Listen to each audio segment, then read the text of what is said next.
Hello दोस्तों, welcome back to our channel. आज के स्टूडेंट हम बात करने वाले कि इस वीक में हमने कितने दिन ट्रेड किया और उसमें हमारा क्या पोजीशन साइजिंग था और क्या हमारा रिजल्ट रहा। और साथ ही में देखने वाले कि कंप्लीट पीएनएल और हमने क्या इंप्रूवमेंट किए और क्या मिस्टेक को एनालिसिस करके हम क्या हमने अपने ट्रेडिंग में चेंजेस किए। और इसी बारे में बात भी करेंगे कि हमने हमारी कंटिन्यूअसली वीडियो क्यों नहीं आ रही थी।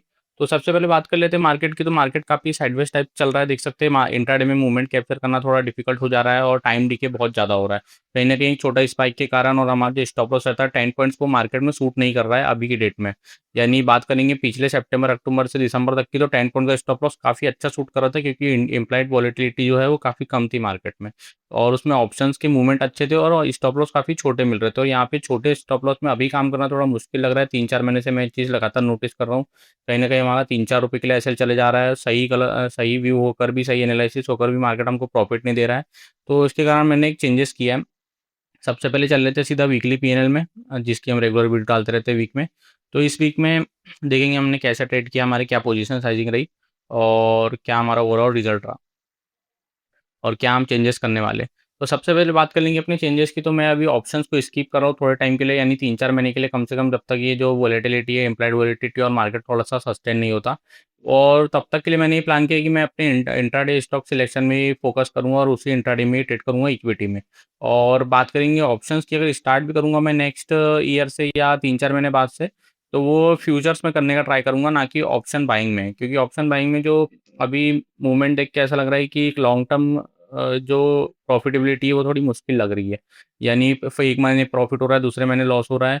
और कहीं ना कहीं एक लॉट में जो चार्जेस का इम्पैक्ट है वो भी काफ़ी ज़्यादा लग रहा है। ऑप्शन बाइंग हम कंप्लीटली स्किप नहीं कर रहे, लेकिन एक सही समय आने का वेट कर रहे हैं, जिसमें हमारी एक्यूरेसी भी अच्छे से काम करे और थोड़ा मार्केट को हम उसके लिए रिस्पॉन्सिबल नहीं बोल सकते। इस टाइप के लिए मैं थोड़ा सा भी फोकस कर रहा हूँ इंट्राडे में। तो बात कर लेंगे अपने वीकली पीएनएल की। तो ऑप्शन बाइंग में अगर चलेंगे तो देखेंगे वीकली पीएनएल फोर्थ से ठीक है। तो फोर्थ से अराउंड देखेंगे तो लगातार हमको 4 डेज इसमें लॉसेस हुए हैं। यानी आप देखेंगे तो फर्स्ट डे हमने एक अपने डिसिप्लिन को तोड़ दिया था। हमने एक रनिंग ट्रेड को जज कर लिया था और वहाँ से हमारा स्टॉप लॉस चले गया। सेकंड डे हमारा व्यू सही था, लेकिन स्पाइक के कारण स्टॉप लॉस चले गया, टाइमली के कारण। और थर्ड और फोर्थ डे हमारा जो व्यू था वो रॉन्ग प्रूव हो गया। अब बात कर लेंगे चेंजेस का क्या रीज़न रहा। तो देख सकते हैं मार्केट में ऑप्शन बाइंग के लिए बहुत कम अपॉर्चुनिटी है इंडियन मार्केट में। अगर देखेंगे शुरू के 1 घंटे के आसपास ही आपको अपॉर्चुनिटी मिलती है, उसके बाद थोड़ा इसमें अपॉर्चुनिटी कम हो जाती है। और कहीं ना कहीं जो हमारा 10 पॉइंट का स्टॉप लॉस है वो टाइम डीके के कारण ही मेनली जाता है, हमारा सही होने के बाद भी। तो इसलिए हमें इक्विटी में फोकस करते हैं। तो जो लास्ट डे ऑफ वीक था मैंने उसमें इक्विटी में ट्रेड लिया था, जिसमें भारतीय एयरटेल में हमने ट्रेड लिया था। उसमें हम एनालिसिस भी कर लेंगे। और अराउंड देख सकते हैं कि इसमें हमारा 10 पॉइंट का स्टॉप लॉस था, 25 क्वांटिटी परचेस हमने किया था। ये नीचे आप देख सकते हैं, कंप्लीट डिटेल दिखा रही है। और बाय वैल्यू भी देख सकते हैं, सेल एवरेज। तो अराउंड 10 रुपीज़ के आसपास हमने इसमें प्रॉफिट निकाला था, जिसमें 14 रुपीज़ तक देखा था। हमारा टारगेट 1:2 का था, यानी 10 पॉइंट का स्टॉप लॉस, 20 पॉइंट्स का टारगेट। तो टारगेट तक मार्केट गया ही नहीं, उसी फेज में घूमता रहा। और काफ़ी देर हमने इसको ट्रेड को होल्ड किया था, यानी ऑलमोस्ट 3 to 4 आवर्स बोल सकते हैं, जिसमें हमारा स्टॉप लॉस नहीं गया और हम सर्वाइव कर रहे थे मार्केट में। यही चीज़ अगर मैं ऑप्शन बाइंग के साथ करता उस दिन, तो मेरा व्यू सही होने के बाद भी मेरे को टाइम डीके के कारण, टाइम वैल्यू के कारण लॉसेस देना पड़ता। तो ये सब चीज़ों से सर्वाइव करने के लिए मैंने अभी डिसीजन लिया है कि मैं अभी इस मंथ के एंड तक तो इक्विटी में ही जो भी ट्रेड अपलोड करूंगा। और साथ ही मैं आपके लिए स्टॉक सिलेक्शन भी लाऊंगा कि जो भी जिन जिन भी स्टॉक में मैं ट्रेड करने वाला हूँ, वो आपको एक दिन पहले ही मैं एनालिसिस भी दे दूंगा कि ये स्टॉक अच्छा लग रहा है, यहाँ पे हम ऐसा प्लान कर सकते हैं। तो वो आपके लिए भी ईजी रहेगा। ऑप्शन बाइंग को भी थोड़े दिन के लिए हम स्किप करने वाले हैं। तो देख सकते हैं इक्विटी में जो लास्ट डे हमारा जो क्लोज हुआ था वो प्रॉफिट में क्लोज हुआ था। और कहीं ना कहीं इसमें क्वांटिटी कम थी, मैं एक ट्रायल रेट के हिसाब से इसको लिया था।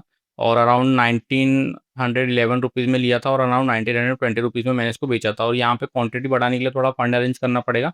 तो वो भी मैं धीरे धीरे अरेंज कर रहा हूँ, जिसमें एक जो हम रिस्क कैपिटाइड है वो पर डे 500 और पर डे टारगेट कैपिटाइड है वो उसको अराउंड 1000 रुपीज़ रख सकते हैं। तो इतना क्वांटिटी का भी मैं प्लान कर रहा हूँ, जिसमें कैलकुलेशन करके जो भी क्वांटिटी में फंड लगेगा और जो भी स्टॉप लॉस प्लानिंग रहेगी वो सारी मैं आपको डिटेल में नेक्स्ट वीक के वीकेंड में बताऊंगा। तो और साथ ही में मैं ये भी देख रहा हूँ मार्केट में कि क्रिप्टो में काफ़ी ज़्यादा अपॉर्चुनिटी चल रही है। शार्क एक्सचेंज में ऑफर भी चल रहा है अराउंड, आप देखेंगे अगर ये चीज़ मेरे साथ शार्क एक्सचेंज में होती तो मेरे को कितने बेनिफिट रहते, देख सकते हैं आप। मार्च से देख लेंगे इसको, अराउंड मार्च की 1 ऑफ से 30 जून तक के, यानी 4 मंथ का हम कंप्लीट पीएनएल एनालिसिस कर लेते हैं। इक्विटी सॉरी, इसको फ्यूचर एंड ऑप्शन में देख लेते हैं। तो फ्यूचर एंड ऑप्शन में अगर आप देखेंगे, देख सकते हैं कंप्लीटली हम जो हमारी नेट पोजीशन है वो 1300 रुपीज़ के प्रॉफिट में क्लोज हुई है 4 मंथ की, वो ऑप्शन बाइंग में फुल डिसिप्लिन के साथ, सब चीज़ के साथ। तो हमारे पास डिसिप्लिन है, मनी मैनेजमेंट है, तो क्रिप्टो में बहुत अच्छी बेनिफिट हमको अपॉर्चुनिटी मिल सकती है। अराउंड देख सकते हैं जो 6000 रुपीज़ के हमारे चार्जेस है, वो शार्क एक्सचेंज में कंप्लीटली हमको रिटर्न हो जाते हैं, और 1300 रुपीज़ का प्रॉफिट हमको अलग से रहता है। ऑलमोस्ट 7000 रुपीज़ के आसपास में हम प्रॉफिट में रहते हैं, जो हमारे पॉकेट में रहता। तो इससे ज़्यादा बेटर तो अच्छा है कि हम क्रिप्टो मार्केट में सर्वाइव कर ले और वहाँ ट्रेड करना अपॉर्चुनिटी ढूंढे। और देख सकते हैं इंडियन गवर्नमेंट का बिल्कुल भी कोई सपोर्ट नहीं है। अगर उनको फ्यूचर्स में जो मार्जिन मिलती थी, जो एक रिटेल ट्रेडर्स को काफ़ी बेनिफिशियल रहती, जो चीज़ मैं आज क्रिप्टो में करने का प्लान कर रहा हूँ वो मैं फ्यूचर्स में कर लेता। तो कहीं न कहीं कोई सपोर्ट भी नहीं है, तो क्या ही फ़ायदा है ऐसी इसमें फील्ड में, मतलब ऐसे इस ऑप्शन बाइंग में अपना टाइम वेस्ट करने से अच्छा। तो हम क्रिप्टो मार्केट में शिफ्ट होने का सोच रहे हैं।